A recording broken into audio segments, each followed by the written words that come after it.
व्यवहार में क्या होता है? परिवर्तन कैसा होना चाहिए? स्थायी। और वो स्थायी परिवर्तन किससे होगा?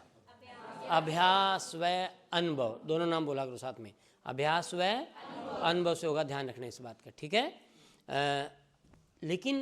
लेकिन एक अध्यापक का कार्य कहाँ शुरू होता है? जैसे ही एक नया बच्चा क्लास में आता है तो सबसे पहले एक अध्यापक को, यानी आप सभी भविष्य के अध्यापक को, आपको क्या देखना है? एक बालक का स्तर, एक बालक का स्तर, उसके सीखने का स्तर देखना है। अब सीखने के स्तर में टीचिंग मेथड्स में भी ये बातें खूब आती है। सीखने के स्तर में हम ज्ञान और बोध, कौशल, ज्ञानोपयोग, अभिवृत्ति, अभिरुचि, मूल्यांकन की बात करते हैं। ये स्तर होता है। और एक ये एक निर्धारित पूरा का पूरा निर्धारित ये सीक्वेंस है, पूरा का पूरा, ये पूरा का पूरा सीक्वेंस है। और इनको बोलते हैं प्यारे बच्चों अधिगम के स्तर। अधिगम के स्तर, अधिगम के स्तर बोला जाता है इनको, ठीक है। ये अधिगम के स्तर हैं। अब किस चीज़ का ध्यान रखना है? जैसे मान लो बच्चा आ गया ज्ञान स्तर का, और एक अध्यापक ने शुरू कर दिया अवबोध स्तर से, तो बच्चा नहीं कर पाएगा। एक बच्चा आ गया कौशल स्तर का, और एक अध्यापक ने शुरू कर दिया ज्ञान स्तर से, फिर अरुचि महसूस करेगा। सुना की बात? तो यानी हमें यहाँ पर ज्ञान होना चाहिए, हमें पता होना चाहिए कि एक जो शिक्षार्थी है उसका क्या स्तर है, और उसी के स्तर के अनुसार है वो शिक्षण कार्य होगा। अब आप कह दोगे गुरुजी एक कक्षा में तो विभिन्न प्रकार के बालक होते हैं, ये भी बात सही है। तो स्तर है वो सिर्फ एक शारीरिक स्तर, सिर्फ एक शैक्षणिक स्तर ही नहीं होगा, एक मानसिक स्तर भी देखा जाएगा, एक शारीरिक स्तर भी देखा जाएगा, है ना। ये सारे स्तर देख के हम वो उसके लिए विषय वस्तु का, उसके लिए कक्षा का निर्धारण करते हैं। लेकिन सबसे पहले एक अध्यापक को जो जानना जरूरी है वो अधिगम के स्तर को जानना जरूरी है। बात करते हैं ज्ञान और बोध कौशल, फिर ज्ञानोपयोग आता है, फिर अभिवृत्ति आता है, अभिरुचि आता है, और सबसे लास्ट में क्या होता है? मूल्यांकन। और यहाँ से खूब प्रश्न आते हैं। 2 प्रश्न आपके सामने दिखाई दे रहे हैं। सबसे पहले तो अब इसको ऐसे बनाने का क्या मतलब है कि प्रारंभ कहाँ से होता है और समाप्ति कहाँ है। अब आपके लिए 2 प्रश्न है यहाँ पर। अधिगम का सबसे निम्नतम स्तर बताओ, अधिगम का सर्वोच्च स्तर बताओ। अब मैंने हमेशा आपको एक बात सिखाई है कि जो चीज़ सबसे पहले होती है ना उसको क्या बोलते हैं? ये मैं कई जगह बोलता हूँ, ये इसको क्या बोलते हैं? मूल स्तर। लेकिन प्यारे बच्चों इसी को हम यहाँ पर शैक्षणिक व्यवस्था में क्या बोलेंगे? प्राथमिक स्तर। क्या बोलेंगे? यानी एक अध्यापक ने जब शिक्षण शुरू करवाना है ना तो उसका स्तर कहाँ से शुरू होगा? कहाँ से शुरू होगा? ज्ञान से शुरू होगा। अब बड़ा महत्वपूर्ण, हमने इतने साल तक खूब सुना कि ज्ञान ज्ञान ज्ञान क्या होता है। अर्थ इसका देखो, जैसे ज्ञान प्राप्त कर रहे हैं, ज्ञान की प्राप्ति हो गई, इस तरह बड़ा महत्वपूर्ण लगता है। लेकिन यहाँ पर हमारे लिए ज्ञान का अर्थ होता है प्यारे बच्चों प्रत्यास्मरण। प्रत्यास्मरण। और इस प्रत्यास्मरण का हमारे वाला शब्द बताएं तो है ही बहुत ही कसूता, और वो है रटना। रटना। रटना क्या होता है? एक वर्ड आता है ज्यों का त्यों। किसी भी विषय वस्तु को बिना किसी परिवर्तन के ज्यों का त्यों ग्रहण करना क्या कहलाता है? क्या कहलाता है? और अपनी भाषा में से क्या कहते हैं? हाँ, अपनी भाषा में से रटना कहा जाता है। देखिए क्या होता है, जब हम प्यारे बच्चों प्रारंभ करते हैं, जैसे छोटे बच्चे की हम बात करते हैं, जब उसको वर्णमाला सिखाना शुरू किया, उसको गिनती काउंटिंग पहाड़ी सिखाना शुरू किया, तो वो बड़ी ध्यान से समझता है या सिर्फ रटता है? हम देखते हैं जैसे अक्सर होता है कि 1 दूनी 2 दूनी 2 दूनी 4 3 दूनी 6 4 दूनी 8 5 दूनी 10 6 दूनी 12 7 दूनी 14 8 दूनी 16 9 दूनी 18 10 दूनी 20 हो गया। लेकिन उसको बीच में पूछ लोग है 6 दूनी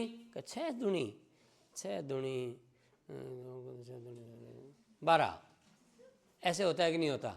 क्योंकि उसने विषय वस्तु को 2 2 4 3 दूनी 6 ऐसे नहीं किया, उसने एक सीक्वेंस में जैसा था एज इट वैसा उसने ग्रहण किया है। और एज इट किसी विषय वस्तु को ग्रहण करना क्या कहलाता है? और उदाहरण देता हूँ, जैसे हम देखते हैं शुरू में जैसे बच्चे को हम कह गड़े सिखाना शुरू करते हैं तो बच्चे को एक कै कबूतर लिख के दे देते हैं ऐसे, ये ले कै कबूतर, पूरी स्लेट पर एक ही कै कबूतरी आता है, अगर याद हो पुराने दिन याद करो थोड़े से। फिर बच्चे को कहते हैं कि बस पूरा दिन क्या करना है, ऊपर ऊपर ऐसे, याद आया कुछ? और बच्चा क्या रेल बना देता है ऐसे, होता है कि नहीं होता? ये सारी कौन सी प्रक्रिया चल रही है? प्रत्यासमन चल रहा है, पूरा पूरा प्रत्यासमन चल रहा है। ठीक है, कहीं उसको मतलब नहीं है भी ये कै कबूतर है, वर्णमाला का पहला अक्षर है, ऐसा कुछ नहीं है। बस उसको पता है कि ऐसे करके ऐसे करके ऐसे करके बस ऐसे। ये पूरा प्रत्यासमन है, विषय वस्तु को ज्यों का त्यों ग्रहण करना। और कोई भी शिक्षण प्रक्रिया हो वो शुरू कहाँ से होता है? कहाँ से होता है? और इस प्रत्यासमन को हम क्या बोलते हैं? ज्ञान। अब इसमें आता क्या है? प्यारे बच्चों, परिभाषा याद करना किस में आता है? प्रत्यासमन मत बोलो अब, किस में आता है? आपने कोई परिभाषा याद करी, जैसे हम करो की परिभाषा याद करे थे, कॉल्सन की परिभाषा याद करे थे ना, किसी व्यक्ति के जन्म से लेके वृद्धावस्था तक सीखने के अनुभव को करे थे ना अपने बात, है ना? तो उसमें आप एक भी शब्द जोड़ सकते हो कि नहीं जोड़ सकते? नहीं जोड़ सकते। ये आपका क्या है? पर्सन ऐसे आना है। परिभाषा याद करना किस स्तर में आएगा? तो बताओ किस स्तर में आएगा? किस में आएगा? ध्यान रखना इस बात को, परिभाषा याद करना किस में आएगा? ज्ञान में आएगा। इसमें आप क्या क्या आएगा यहाँ लिख सकते हो आगे। कॉपी लगा रखी है ना सबने, ये बना रखा है सबने, तो बारात में आए हो बनाओ ये। वो अब यहाँ सारी चीजें नहीं लिखाऊंगा, लेकिन बहुत सारी चीजें लिखनी होंगी यहाँ पर। हाँ यार, थोड़ा प्यार से ही बोल सकता है, इतना धमका रहा है तू, साइड में ही हो। चलो, कितना खतरनाक तरीके से धमका रहा है यार। कोई नहीं, लिखो, जल्दी बना दो। अब कैसे लिखोगे? देखो, ये लिख के फिर मूल स्तर, प्राथमिक स्तर, प्रारंभिक स्तर, इसमें प्रारंभिक स्तर भी लिख दोगे। रीट के जो पेपर दे रहे हैं, मैं ठोक के कह रहा हूँ, इसमें इतने में से 3 से 4% मिलेंगे आपको आपके पेपर में। आप यहीं और मैं यही हूँ, 3 से 4%।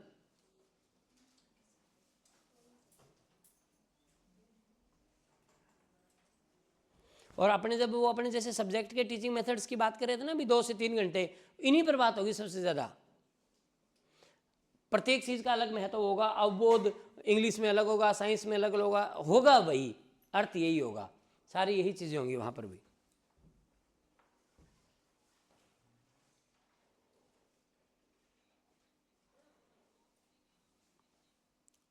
लिख दिया? अब यहाँ लिखो मूल स्तर, प्राथमिक स्तर, प्रारंभिक स्तर, प्रत्यासमरण, ब्रेक में लिखो रटना, और लिखो जो विषय वस्तु को ज्यों का त्यों बिना किसी परिवर्तन के ग्रहण करना। विषय वस्तु को ज्यों का त्यों बिना किसी परिवर्तन के ग्रहण करना। परिवर्तन के ग्रहण करना। अब इसमें लिखो परिभाषा याद करना, परिभाषा याद करना, कॉमा आंकड़ा, आंकड़ा स्टैटिक कुछ भी होता है, राजस्थान का क्षेत्रफल है, लंबाई चौड़ाई कुछ भी है ना, आंकड़ा याद करना।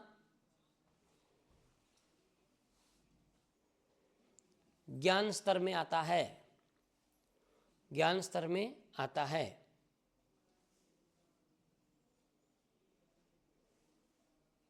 हो गया? चलो अब आता है अवबोध, अंडरस्टैंड। और अंडरस्टैंड माने क्या होता है? समझना। क्या होता है?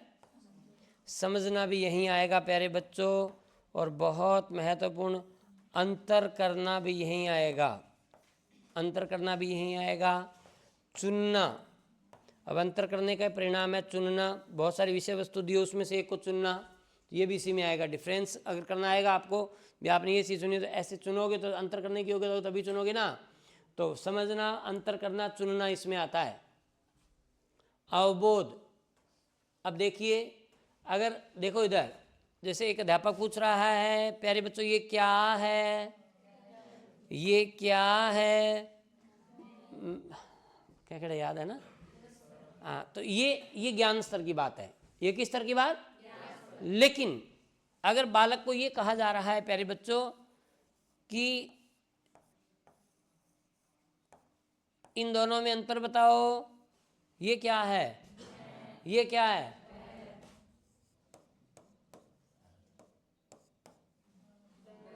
वह और वह, ये कहाँ आ गया? इधर देखो क्या गया?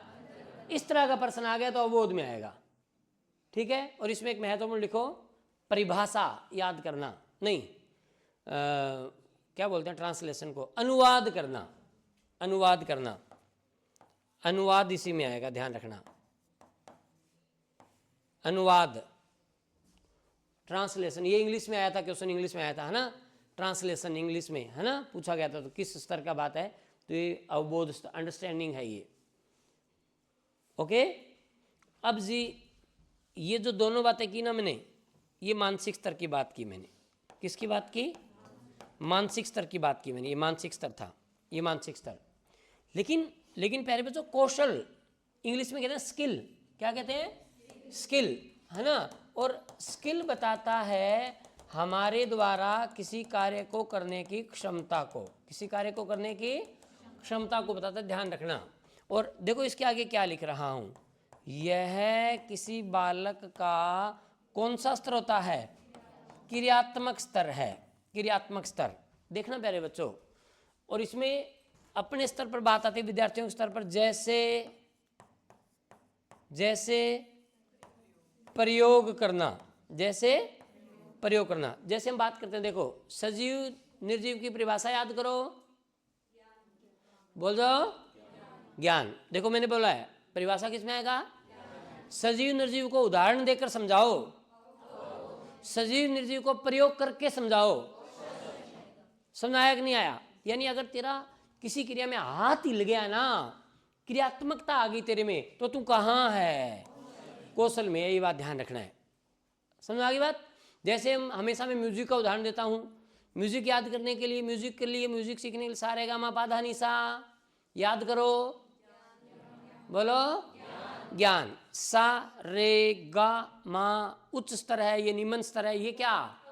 अवबोध। और उसके बाद में सारे गा मा पा धा नि सा उच्च निम्न स्तर भी सीख लिया, और आरोह अवरोह सीख लिया, और ये ले हाथ में हारमोनियम दे दिया कि बजा, क्या हो गया?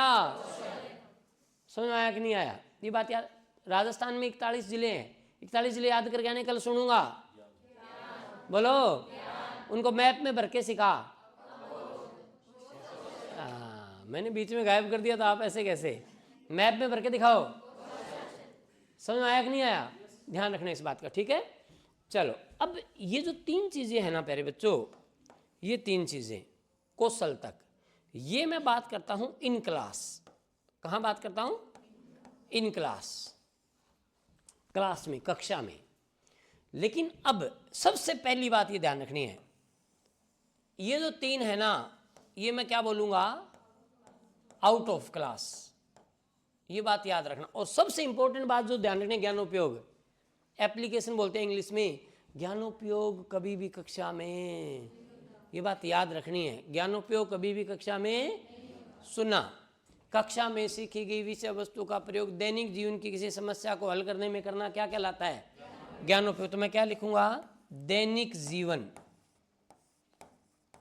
दैनिक जीवन की समस्या, दैनिक जीवन की समस्या को हल करना, भी जो कक्षा में सीखा है ना उसके द्वारा दैनिक जीवन की किसी समस्या को हल करना, वो ज्ञानोपयोग होगा। एक अध्यापक के द्वारा बताया गया कि हमें मानव सेवा करनी चाहिए, समाज सेवा करनी चाहिए, जरूरतमंदों की सेवा करनी चाहिए, वृद्धजनों का सम्मान करना चाहिए। कक्षा में चल रहा है हमारा लेसन। गंदगी नहीं फैलानी चाहिए, मोदी जी ने सफाई अभियान चला रखा है, उसका अनुकरण करते हुए हमें योगदान देना चाहिए, वगैरह वगैरह। और यहाँ से क्लास से बच्चे निकले, और निकलते ही सड़क पर गए तो वहाँ देखा कि एक बड़ा बुजुर्ग सड़क पार करने की कोशिश कर रहा है, पर ट्रैफिक ज़्यादा है। आपको गुरुजी ने आज ही बताया था, और आप उस बड़े बुजुर्ग को पकड़ के सड़क पार करवा रहे हो।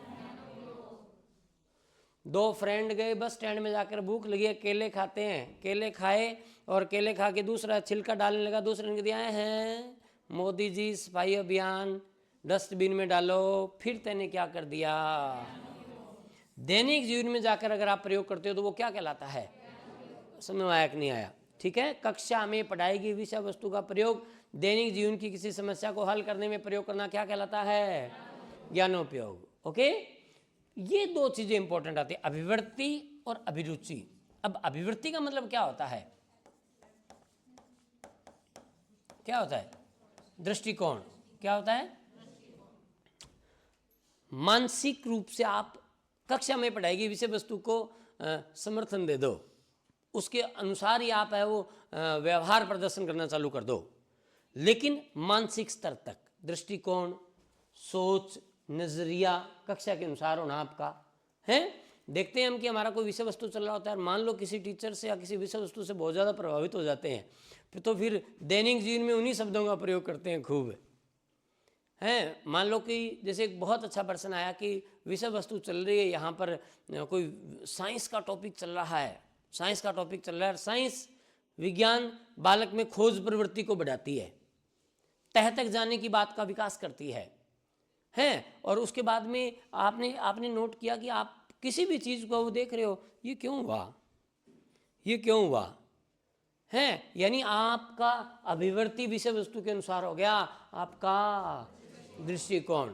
उदाहरण लेते हैं कि जैसे मान लो यहाँ पर आपकी क्लास चल रही है, आप कविताएं चल रही है, पोइट्री चल रही है, पोएम्स चल रही है बड़ी, और घर पर जाते हो, घर पर जाते ही आप पहले तो टीवी देखते थे, टीवी सीरियल वगैरह कुछ और देखते थे, अब जाके देखते हो यार कोई कविताओं वाला चैनल चल रहा है क्या। ठीक है, तो व्यवहार, दृष्टिकोण सिर्फ दृष्टिकोण, मानसिक स्तर विषय वस्तु के अनुरूप बनाना क्या कहलाता है। लेकिन इसी चीज को यदि आप अपने व्यवहार में प्रदर्शित कर दो तो वो क्या कहलाएगा, अभिरुचि। व्यवहारगत प्रदर्शन, इसको क्या लिखोगे, व्यवहारगत प्रदर्शन लिखोगे, है ना। अभियोग्यता एक नाम आता है, अभियोग्यता, अभिरुचि, किसी काम को करने की योग्यता जब आप में डेवलप हो जाए। देखिए एक बात याद रखना, एक तो होती है रुचि और एक होती है अभिरुचि। ध्यान से देखना प्यारे बच्चों, आपकी खेलों में रुचि है, इंटरेस्ट है, लेकिन जैसे मान लो एक विकलांग बच्चा है और उसकी है वो दौड़ में बड़ी रुचि है, लेकिन उसकी क्या नहीं है, अभिरुचि नहीं है, उसकी योग्यता नहीं है। तो रुचि और अभिरुचि में ये फर्क होगा, ध्यान रखना। किसी भी कार्य को करने की योग्यता होना, उसको अपने व्यवहार में प्रदर्शन करना, वो क्या कहलाएगा। मैं फिर रिपीट कर रहा हूं, रुचि और अभिरुचि में फर्क पता चला कि नहीं पता चला, पता चल गया। रुचि किसी खेल में या किसी विषय में, पढ़ने में, गाने में, है ना। अब जैसे सबको म्यूजिक सुनना पसंद है, म्यूजिक सुनना पसंद है सभी को, पर जितना अच्छा म्यूजिक सुनना पसंद है उससे अच्छा वो गाता है। हाँ, ये गाना क्या है, और रुचि तो सबकी अलग अलग है, समझ आ गई बात। तो ध्यान रखने, तो व्यवहार में प्रदर्शन होगा, कार्य करने का योग्यता होगा, योग्यता को हम क्या बोलेंगे, अभिरुचि बोलेंगे। ध्यान रखना इस बात का, ठीक है। और प्यारे बच्चों सबसे अब देखो इधर देखो, ज्ञान अवबोध कौशल, ज्ञानोपयोग, विवृत्ति, अभिरुचि, मूल्यांकन, कहीं भी मूल्यांकन है।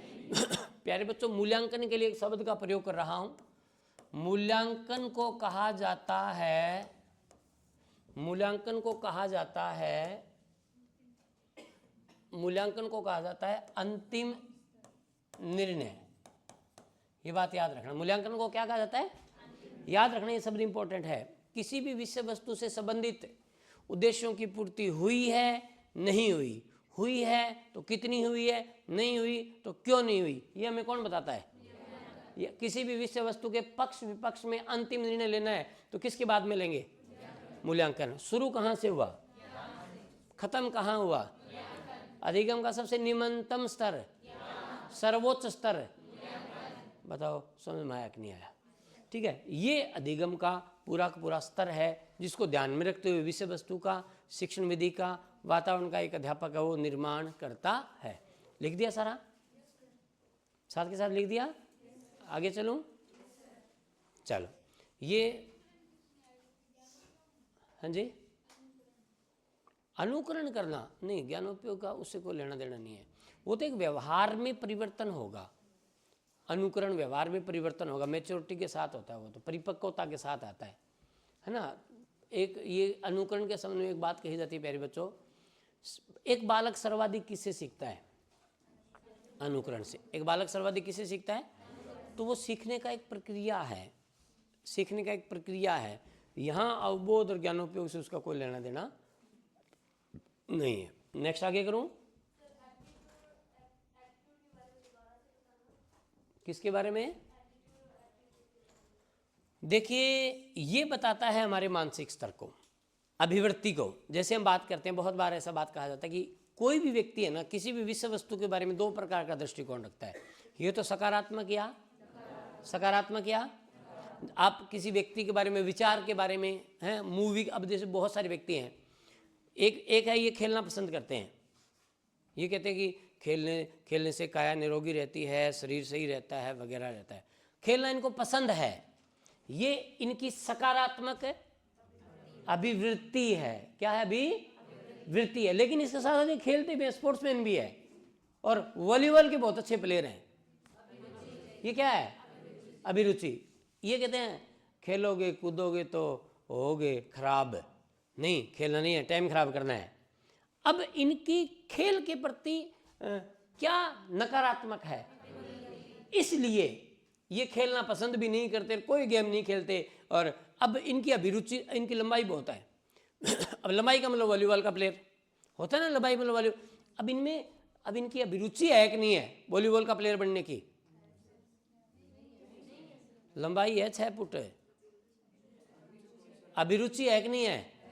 लेकिन क्या नहीं है? इस प्रकार एक अभिवृत्ति है, वो निर्धारण करती है किसका? अभिरुचि के विकास का। मैं दोबारा आ जाओ। एक बच्चा है और ये खेलना बहुत पसंद करता है, बहुत ज़्यादा। अभी उदाहरण दे रहा था मैं आपको, एक विकलांग बच्चा है, वो मिल्खा सिंह की मूवी देखी और हमेशा कहता है मैं फर्स्ट आऊँ दौड़ में। अब उसकी बड़ा इंटरेस्ट है उसको, और वो पसंद करता है धावकों की बात करना, उसेन बोल्ट की बात करता है, कभी मिल्खा सिंह की बात करता है, कभी पीटी उषा की बात करता है क्या बता रहा है? लेकिन उसकी दौड़ने की क्या नहीं है? योग्यता नहीं है, योग्यता नहीं है। एक और है, दूसरा 6 फुट की हाइट है, लेकिन कहता है नहीं, अब उसको कहा यार इतनी लंबी हाइट है तो वॉलीबॉल का प्लेयर बड़ा तकड़ा मणि, बहुत ज़बरदस्त है। नहीं, आई डोंट लाइक प्लेइंग, मैं खेलना पसंद है। अब अभिरुचि है कि नहीं है? लेकिन क्या नहीं है? दृष्टिकोण नहीं है, सोच नहीं है, नज़रिया नहीं है खेलने के प्रति सकारात्मक। एक व्यक्ति की सकारात्मक व नकारात्मक सोच बताती है किसको? कोई व्यक्ति खेलने में होशियार है, कोई गाने में होशियार है, कोई पढ़ने में होशियार है। ये अलग अलग योग्यताएं हैं। क्या है? अलग अलग है। ये किसको बताती है? अभिरुचि को बताती है। ओके, चलो नेक्स्ट स्लाइड इसी में है क्या? इसी में डाली हुई है?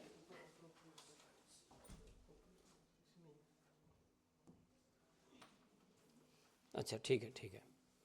तो ये अपने सबसे पहले ये समझना जरूरी था। उसके बाद में अधिगम पर हमने चर्चा की, बताया आपको एक सामान्य अर्थ होता है प्यारे बच्चों, एक संकुचित अर्थ होता है, एक व्यापक अर्थ होता है। लेकिन हमारे लिए व्यापक अर्थ होगा व्यवहार में परिवर्तन करना, व्यवहार में परिमार्जन करना, और वो भी स्थायी। और वो तब होगा जब हम इसको बार बार क्या करवाएंगे? अनुभव करवाएंगे, अभ्यास करवाएंगे। ठीक है, देखते हैं। सामान्यतः अधिगम का अर्थ है सीखना। क्या अर्थ है? सीखना। जिस व्यक्ति के व्यवहार में कुछ नया परिवर्तन होता है, परंतु अधिगम का यह क्या है, ये बात याद रखना। अधिगम यानी सीखना, संकुचित अर्थ है। ये उस दिन में मैंने बोला कि साधारण भाषा में सीखना, ठीक है, लेकिन ये संकुचित अर्थ है। व्यापक अर्थ में ये देखिए हमारे शिक्षण में ये व्यापक अर्थ होगा ना प्यारे बच्चों। व्यापक अर्थ मतलब कहाँ? शिक्षा मनोविज्ञान। शिक्षा मनोविज्ञान में है, वो किसको मानेंगे? देखना, व्यापक अर्थ में ये ध्यान रखना। व्यापक अर्थ में अभ्यास, प्रशिक्षण व अनुभव के द्वारा क्या? स्थायी। ये कंडीशन है हमारी। यानी ये आपको बताया जा रहा है कि अध्यापक जी आपका अधिगम प्रक्रिया बेस्ड ऑन लर्निंग प्रोसेस, आपका सिखाने का प्रक्रिया है वो उसमें केंद्र में क्या रहेगा? लर्निंग, सिखाना। लेकिन सिखाना आपका व्यापक अर्थ में तभी डिस्क्राइब मीनिंग में होगा जब आप क्या करवाओगे? क्या करवाओगे? क्या मिलेगा, और हमारी मेन शर्त है कि परिवर्तन कैसा होगा, स्थायी होगा। ठीक है, तो ये थोड़ा ध्यान रखना है। अधिगमन सीखना कैसा अर्थ है, संकुचित। अधिगम के द्वारा व्यवहार में परिवर्तन, स्थायी परिवर्तन, अनुभव के द्वारा परिवर्तन, अभ्यास के द्वारा परिवर्तन, प्रशिक्षण के द्वारा परिवर्तन, यह कैसा अर्थ होगा, समझ में आया कि नहीं आया। ठीक है, तो ये हमारी पहली कंडीशन है कि आपने अगर बालक के व्यवहार में परिवर्तन करना है तो आपको उसका अनुभव, उसको बालक को अनुभव देना होगा, खूब अभ्यास करवाना होगा। उसका अभ्यास से प्राप्त ज्ञान स्थायी होता है तथा अभ्यास व्यक्ति को कुशल बनाता है। ये अभ्यास के बारे में कंडीशन है, बहुत अच्छी कंडीशन है ये। अभ्यास के द्वारा प्राप्त ज्ञान स्थायी होता है तथा अभ्यास व्यक्ति को कुशल बनाता है। अब कुशल का मतलब क्या है यहाँ पर, कुशल का मतलब क्या है, देखिए कुशल मतलब योग्य है, मतलब जब वो कार्य करेगा उसमें गलती की संभावना, ये होता है कुशल। समझ में आ गई बात। भी कुशल बनाना इसका मतलब, अब देखिए हम जब गाड़ी चलाना सीखते हैं तो गियर है वो देख के लगाते हैं, बिना देखे लगाते हैं। कई बार गियर पहले लग जाता है, पहले किल्स पहले छूट जाती है, बाद में किल्स छूटती नहीं, कई बार गियर लगा देते हैं। ऐसा होता है ना, क्योंकि हमारा नहीं होता, क्या नहीं होता, हमें उसका नहीं होता। लेकिन जब आप बहुत अच्छा अनुभव हो जाता है, साल 2-3 साल का, पहली बात वही करो, गियर देख के लगाते हैं बिना देख के, और किल्स और ब्रेक देखने की जरूरत है कि अपने आप लग जाता है। तो ये वहाँ गलती होने की संभावना भी नहीं होता। तो कुशल बनाना है ना, अभ्यास से प्राप्त ज्ञान स्थायी होता है तथा अभ्यास व्यक्ति को कुशल बनाता है, गलती होने की संभावना नहीं होती। ठीक है, प्रशिक्षण तो सिखाए हुए को दोबारा मतलब उसको पूरा ये पारंगत बनाना। देखिए क्या होता है कि अभी आप अध्यापक बन रहे हो, अध्यापक बनने के लिए प्रयासरत हो, आपका सिलेक्शन हो गया, आपको पढ़ाना है तभी सिलेक्शन हुआ है, लेकिन कुछ नई रीतियां हैं, नीतियां हैं, वो जब आप शिक्षा विभाग में जाओगे तभी पता चलेंगे आपको। सर्व शिक्षा अभियान एसएससी आप पढ़ के जाओगे, यहाँ पर एसएस पढ़ के जाओगे, आप आरटीई पढ़ के जाओगे आप, है ना लेकिन उनको लागू कैसे करना है, वहाँ अप्लाई कैसे करना है, उसके लिए आपको वहाँ प्रशिक्षण दिया जाता है। तो शिक्षण माने सिखाना, प्रशिक्षण माने पूर्ण पारंगत बनाना नए वातावरण में। ठीक है, तो दो चीज़ें आती है, अलग अलग चीज़ें आती है। शिक्षा मनोविज्ञान में मुख्य उद्देश्य सबसे अधिक, ये बात कर चुके हैं हम। पूरा एजुकेशन सिस्टम है, एजुकेशन लर्निंग प्रोसेस बोला जाता है इसको, एजुकेशन लर्निंग प्रोसेसिंग बोला जाता है। मनोविज्ञान मुख्य उद्देश्य सबसे अधिगम की प्राप्ति है, जिसके लिए एक शिक्षण प्रक्रिया, ये बहुत अच्छा आता है, जिसके लिए एक शिक्षण प्रक्रिया निर्धारित की गई है। 2 तत्व हैं, पहला तो शिक्षक और दूसरा। अब यहाँ ध्यान रखना है, शिक्षक को क्या माना गया है और शिक्षार्थी को क्या माना गया है, द्वितीय पद माना गया, ध्यान रखना। अब एक नाम आएगा चर, आया था, आएगा क्या, आया था। शिक्षक क्या था, स्वतंत्र चर, शिक्षार्थी क्या था, आश्रित चर, पाठ्यक्रम क्या था, मध्यस्थ चर। लेकिन पद का मतलब है संचालित करने वाला। मैंने एक चीज़ कही कि अध्यापक का इतना दायित्व होता है, सिखाने में इतना दायित्व होता है अध्यापक का, कि बच्चे को समझ में आया नहीं आया, इसकी शिक्षण के उद्देश्यों की प्राप्ति हुई है नहीं, उसके समस्त उत्तरदायित्व किसके होते हैं, शिक्षक होते हैं। इसलिए शिक्षक को क्या माना गया है, शिक्षार्थी को क्या माना गया है, द्वितीय पद माना गया। अब प्रश्न आता है प्यारे बच्चों, अब प्रश्न आता है कि अधिगम प्रक्रिया परिणाम या फिर एक ऑप्शन और आता है दोनों, बताओ क्या होगा, याद है क्या। देखिए सबसे पहले प्रक्रिया है और उस प्रक्रिया के 2 पद हैं, एक तो अध्यापक और एक है, दोनों पद होंगे तो ये अधिगम होगा, वरना अधिगम है। अध्यापक जी पढ़ा रहे हैं, बहुत अच्छा पढ़ा रहे हैं, कक्षा में कोई है ही नहीं, अधिगम नहीं होगा। है शिक्षार्थी पढ़ रहे हैं, कोई मार्गदर्शन नहीं दे रहा, तो भी अधिगम नहीं होगा। पहली बात तो दोनों प्रक्रिया होनी जरूरी है। अभी बोला था मैंने, ये देखिए क्या है, शिक्षण है प्रक्रिया निर्धारित है जिसमें 2 तत्व है, तो पहली बात तो प्रक्रिया तो है ही। लेकिन अब देखिए कि अध्यापक जी है, प्रक्रिया है, अध्यापक जी भी है, शिक्षार्थी भी है, अध्यापक पढ़ा रहा है, बच्चा भी पढ़ रहा है, लेकिन इसमें किसी प्रकार का परिवर्तन हमें क्या नहीं मिल रहा। अगर परिणाम मिलेगा तो ये अधिगम होगा, वरना अधिगम है। तो पहली चीज क्या जरूरी है, लेकिन प्रक्रिया के साथ क्या जरूरी है, और इस आधार पर कहते हैं कि अधिगम क्या है, प्रक्रिया परिणाम या दोनों, दोनों है। देखिए शिक्षण अधिगम प्रक्रिया में निर्धारित शिक्षण प्रक्रिया को प्रथम पद माना गया है, प्रथम पद माना गया, जिसके उपरांत प्राप्त होने वाला परिणाम या बाद में होने वाला व्यवहार है परिवर्तन अधिगम क्रिया को पूर्ण बताता है। भी प्रक्रिया है लेकिन व्यवहार में परिवर्तन नहीं है, परिणाम नहीं है, तो अधिगम प्रक्रिया पूरी या अधूरी, अधूरी होगी। तो इस आधार पर कहते हैं भी अधिगम प्रक्रिया भी और परिणाम दोनों है। पहले भी तो ध्यान रखना, इस प्रकार अधिगम प्रक्रिया और परिणाम दोनों है। अब क्या है कि अधिगम व्यवहार परिवर्तन की प्रक्रिया है। अधिगम क्या है, लेकिन परिवर्तन तो और भी होता है। अब बहुत बढ़िया प्रश्न आता है, देखिए बहुत तीन प्रक्रिया है। सहज क्रिया, एक प्रतिक्रिया, एक अनुक्रिया।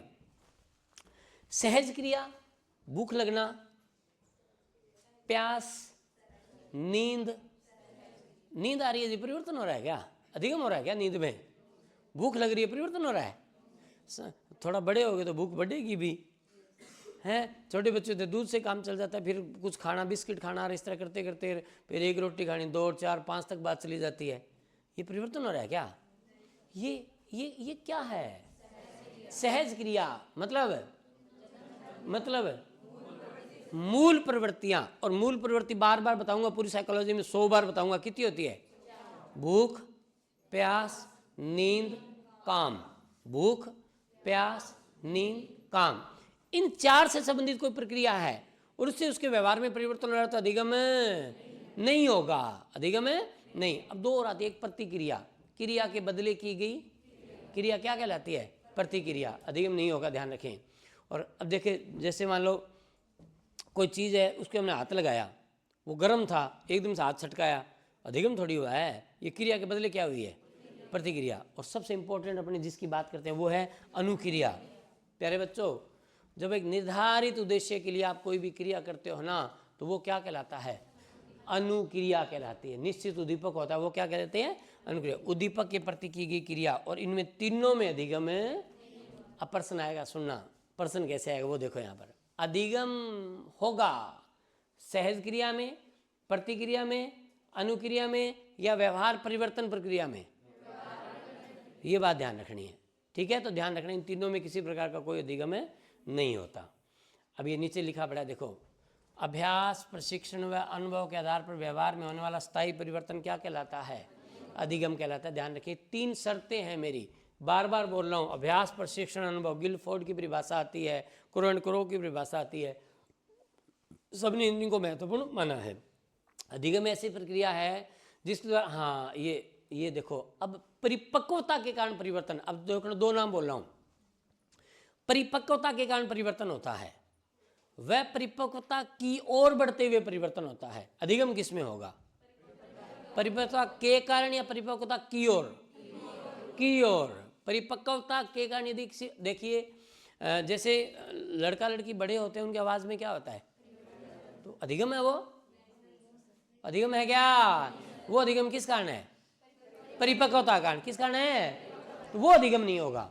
परिपक्वता के कारण या परिपक्वता की ओर, परिपक्वता की ओर होने वाला परिवर्तन अधिगम होगा, ध्यान रखें इस बात का, ठीक है। तो जैसे हम अधिगम एक ऐसी प्रक्रिया जिस पर व्यक्ति परिपक्वता की ओर बढ़ते हुए तथा अपने अनुभव से लाभ उठाते हुए अपने व्यवहार में स्थायी परिवर्तन या परिमार्जन करता है। अब ये देखो, ये बहुत बढ़िया प्रश्न है। देखिए परिपक्वता के कारण परिवर्तन है तो अधिगम नहीं होगा। थकान के कारण, बीमारी के कारण, मूल प्रवृत्ति अभी आया था, सहज क्रिया, जन्मजात क्रिया, मादक पदार्थों का सेवन, मादक पदार्थों का सेवन। मान लो 2 प्रकार के बाइक चलते हैं ऐसे घुमावदार, एक तो सर्कस में चलता है, सर्कस में देखिए वो गोल चकोर होता है, कुआं होता है, हाँ कुएं के अंदर बाइक चलाता है टेढ़ी मेढ़ी करके। अधिगम है कि नहीं है, अधिगम है कि नहीं है। लेकिन कई बार शाम के समय भी बाइक चलता है टेढ़ा मेढ़ा, वो अधिगम है क्या, वो अधिगम थोड़ी है। तो मादक पदार्थों के सेवन से परिवर्तन होता है, वो अधिगम थोड़ी है। फिर वो तो फिर अंततः जाके किसी पेड़ पूड़ में जाके काम कर देगा पूरा। व्यवहार में होने वाला अस्थायी परिवर्तन अधिगम है। हाँ वो वैसे ही समझ जाओ, भी शाम के समय चलेगा, वो थोड़ी देर चलेगा, घंटे 2 घंटे है, अब हमारी शर्त ये है, अभी परिवर्तन कैसा होना चाहिए? स्थायी। देखिए इधर, अभ्यास, प्रशिक्षण, अनुभव व व्यवहार में होने वाला अधिगम कहलाता है। ध्यान रखें इस बात का, ठीक है। अच्छा, एक नाम एक और लिखा है, देखिए, जन्मजात क्रिया के कारण परिवर्तन है।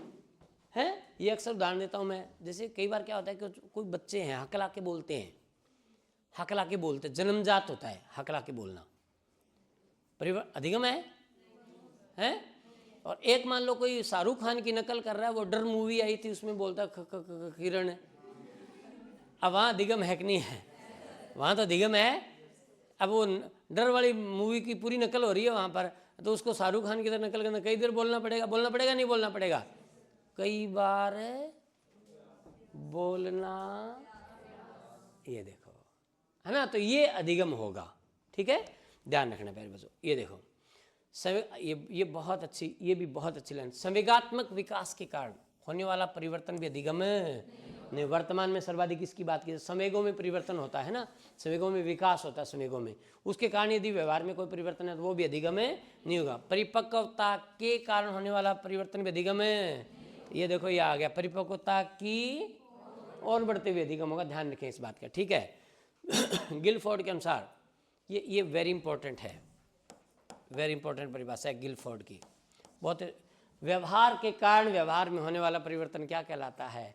अधिगम कहलाता है। ध्यान रखें, व्यवहार के कारण व्यवहार में आया परिवर्तन अधिगम कहलाता है ना। हमारा व्यवहार है, कार्य करने की क्षमता हमारी, है ना, चेतन अवस्था में किया गया किसी प्रकार का क्रिया, उसके कारण यदि व्यवहार में कोई परिवर्तन आता है वो हमारा अधिगम कहलाता है। गिलफोर्ड, स्किनर, अधिगम व्यवहार में उत्तरोत्तर अनुकूलन सामंजस्य की प्रक्रिया है। ये भी स्किनर की अच्छी परिभाषा है। देखिए, एक बात कही गई कि परिवर्तन प्रकृति का नियम है। जिस दिन परिवर्तन रुक जाता है, इसका मतलब या तो प्रकृति रुक जाती है या व्यवहार करने वाला रुक जाता है। तो प्रकृति आज तक तो रुकी नहीं है। तो ये कहा गया, स्किनर ने कहा कि जब तक व्यक्ति जिंदा होगा ना, उसमें क्या होगा? परिवर्तन। बोले तो हाँ, आज संडे है, आज अधिगम की छुट्टी है ना, अधिगम की छुट्टी तो नहीं होगी, ठीक है। हाँ, उस दिन हो सकता है मात्रा क्या हो जाए, मात्रा कम ज़्यादा हो सकती है, छुट्टी नहीं होगी। ध्यान रखना, उत्तरोत्तर लगातार चलने वाला परिवर्तन, ध्यान रखें इस बात का, ये स्किनर ने कहा था। ये देखो, पहली लाइन आ गई, अधिगम क्या है? सतत मतलब आजन्म चलने वाली प्रक्रिया है। गति क्या हो सकती है? कम ज़्यादा हो। सार्वभौमिक मतलब है सभी प्राणियों में, यूनिवर्सल है ना। इस सृष्टि में जो प्राणी है उसमें अधिगम तो होगा, ठीक है। विकास प्रक्रिया है, इसके बाद व्यवहार में परिवर्तन अनुभव आता है, जिससे उसमें शारीरिक और मानसिक विकास होता है। अब एक बात सुनो, विकास का मतलब क्या होता है? किसी भी क्षमता का बढ़ना, किसी भी क्षमता का बढ़ना, है ना, विकास होगा। अब देखिए, एक बच्चे को सिखाया कि बढ़िया व्यवहार कैसे करना है, सामंजस्य कैसे स्थापित करना है, बढ़िया सिखाया। एक बच्चे को और सिखाया, दूसरे को चोरी कैसे करनी है, चकमा कैसे देना है। अब वो भी बड़ा तकड़ा परिवर्तन किया, आज तक आती नहीं है किसी के, 10 चोरियां कर ली। दोनों में विकास हुआ कि नहीं हुआ? हुआ ना। तो विकास का मतलब ये मतलब लेना भी सकारात्मक, पॉजिटिव, ठीक है। इसको जो इसमें जो परिवर्तन हुआ तो समाज के प्रतिकूल हुआ, और इसमें अनुकूल हुआ और इसमें प्रतिकूल हुआ। विकास तो हुआ ना, उसके क्षमताओं का तो आगे बढ़ाना, क्षमताओं में तो परिवर्तन हुआ ना। तो वही हमारा होता है। ध्यान रखें इस बात। अधिगम सक्रियता, बिल्कुल, ये तो बहुत ही अच्छी बात है, सक्रियता है। जितना सक्रियता ज़्यादा होगा उतना अधिगम है। अगर हम सो जाएंगे तो हमारे अधिगम वाली प्रक्रिया भी साथ ही सो जाएगी, है ना। सक्रियता है, जितना सक्रियता ज़्यादा होगा उतना अधिगम अधिक होगा। अधिगम अनुकूलन, अनुकूलन क्या होता है वैसे?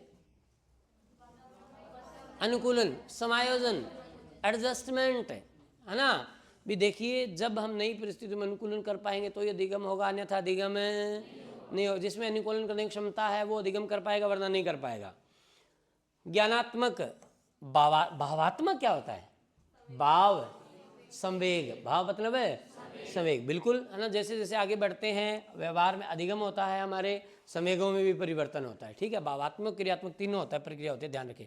अब इसमें है ना, देखेंगे ये तो होगा शैशवावस्था में, ये होगा बाल्यावस्था में, और ये फिर शैशवावस्था के क्रियात्मक। देखिए, बालक छोटा सा बच्चा होता है ना, छोटा सा बच्चा, उसमें क्रियात्मक पक्ष का अधिगम होता है।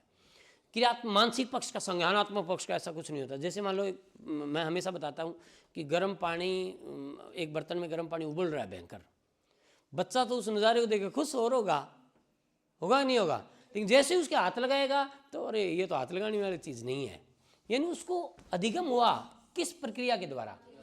हाँ, तो ये तीनों प्रकार से अधिगम, सकारात्मक और नकारात्मक। ये अभी देखो हैं, एक को सिखाया समाज में बढ़िया व्यवहार करना, एक को सिखाया चोरी चकमा करना। अधिगम दोनों होता है या एक होता है? बिल्कुल दोनों होता है, व्यक्तिगत व सामाजिक, है ना, इंडिविजुअल और सोशल दोनों होता है, दोनों प्रक्रिया होती है अधिगम में।